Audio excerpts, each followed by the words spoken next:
Okay, after about 100 million years, I finally made an update to the Canal lock video that I made 4 years ago. I apologize that it took this long. Also, my frame rate is so bad, you're just gonna have to put up with it. You'll notice some major improvements right off the bat. First of all, this is 4 high instead of 2 high. That last design actually had a maximum height of 2. This one has a maximum height of more. I don't know how much more, but this is not it. This is an example height, but you can build it higher than this because primarily the way that vertical signals are carried are by torch ladders. So you'll see here that you have alternating torches on the right and on the left.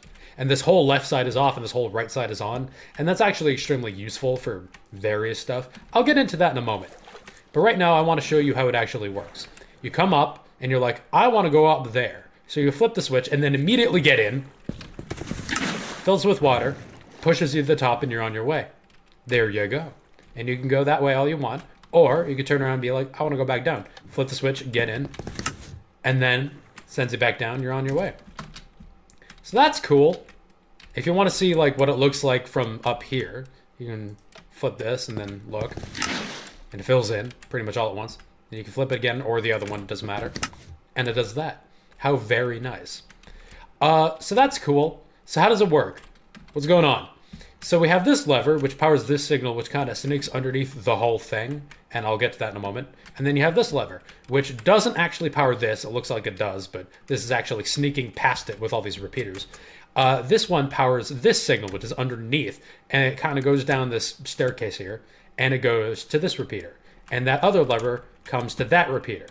And both repeaters have to be here because this is an XOR gate. And the XOR gate requires signals of equal power on both sides. So basically this whole thing's deal is that if both levers are on, the resulting signal is off.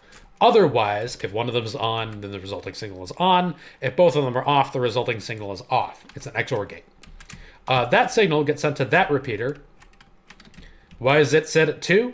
Who knows? It's one of life's many mysteries. Anyway, it powers this clay block, which splits the signal in half. So that goes to one half of the canal lock, and this goes to the other half of the canal lock. This is here to sort of scoot past this signal. So this repeater's whole deal is that it doesn't accidentally get bleed over signal from that one particular redstone dust. So it comes over here, and this one is here so that it can scoot past this clay block, which is actually currently powered. So as you see, it's actually powered and it inverts the signal. This torch is off as a result. And so all of these pistons are retracted. So the signal splits in 3 parts. One of them does that. And then 2 of them go up torch ladders. So this one comes here. This is specifically timed to 5, 4 and 1. Comes to this torch ladder. And then this half of the torch ladder, which is currently off, powers all of these pistons. If I flip this switch, this half of the torch ladder all turns on, and all of the pistons get activated. You'll notice that they don't actually activate all at once. The bottom ones activate slightly before the top ones. That's fine. That's perfectly fine. I don't care. It's all fine. Anyway, and this signal comes here. It gets powered this block, and this powers this torch ladder.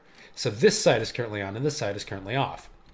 And this torch ladder does 2 things. At the top, the signal just gets sent, again, past these repeaters to this, which is the top set of pistons, which closes off the top of the lock here. And then the other part of the signal does something interesting.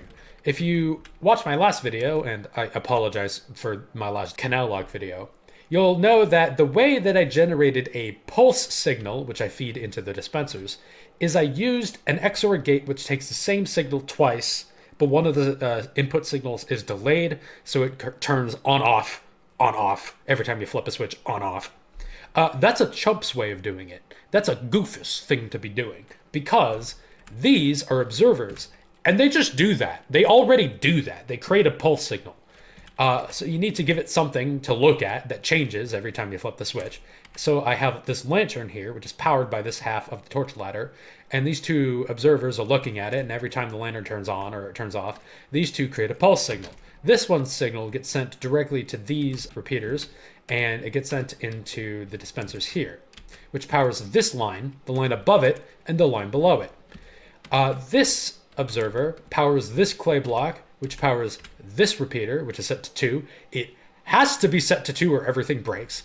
Don't ask. Which powers this clay block, which powers this set of repeaters, which powers this set of dispensers, and also the one below it, which you'll notice is powered both from the top and from the bottom.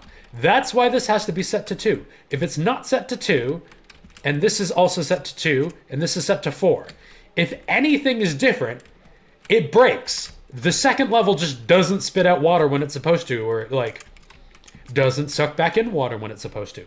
It's fine. Just set this to 2, set all these to 2, and set these to 4, and you should be okay. Just do that. It's fine. Also, if you're wondering what the other timings are, all of the ones over here are set to 1, except for that one, which again is set to 2. And then, again, the signal splits here. This one is here to go that way. That one's here to pass that. Those are both set to 1. This one is literally just here because this one's here to make it so that this side is timed the same as that side. It's literally just here because this one's, you know, set to 1, so this one's also set to 1. I could have literally just set this one here to 2, but I didn't do that, and you can't make me. After that, this one's set again to 1 and 4, so that's a total of 5. These are all, again, set to 4. These are set to 4. Yeah.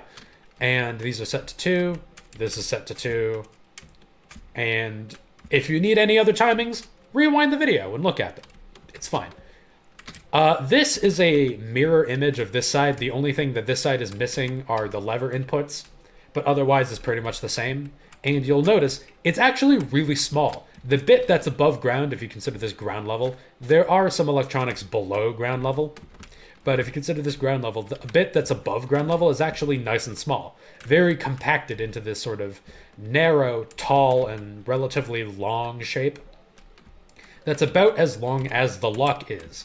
So it's a nice form factor. It doesn't take up too much room. And otherwise is kind of a gigantic improvement over the last one. It's actually narrower than the last one was. So yeah, that's the Canal lock. I hope you enjoyed this video. I hope you suffered through the frame rate of this video. And I hope that if you want to build one of these yourself, I at least explained enough of what's going on that you can sort of like pull together like a composite image and build it yourself. Fun fact, these signs are here because when you flip the switch and the soul sand starts creating bubbles, if these signs were not here, the bubbles would rock the boat at the top of the water. But because these signs are here, the bubbles are actually prevented from rocking the boat. If you'll notice, this boat is not rocking. That's why. So have fun removing the signs and seeing what happens. Or don't. Do whatever you want. Honestly, this is my like 11th attempt recording this video. I am so tired. Just, if you have questions, watch the video again. Please, cut me some slack. I've had so many recording issues with this video. Please spare me. Okay, have a nice day and continue to be awesome and great people. I'll see you later.